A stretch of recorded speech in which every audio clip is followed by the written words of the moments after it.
Se tu dopo aver amato in vano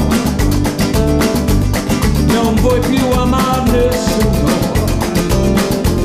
perché dimentichi anche me. Se tu